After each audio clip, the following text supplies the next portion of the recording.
যেটা ভেবেছিলাম সেটা একদমই নয়। আচ্ছা, যেমনটা আমাদেরকে বলেছিল এই স্বর্গলোক, তেমনটা তো একদমই নয়। কেমন একটা বিদঘুটে প্যাচপ্যাচে গরম এইখানটাতে। ঠিকই বলেছো। আচ্ছা, তুমি কিভাবে মরেছিলে?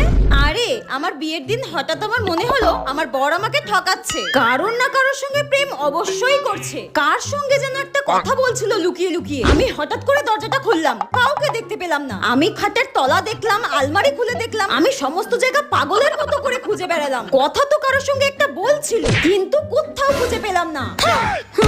আর কাউকে খুঁজে না পেয়ে আমার এত আফসোস হচ্ছিল, এত রিগ্রেট ফিল হচ্ছিল।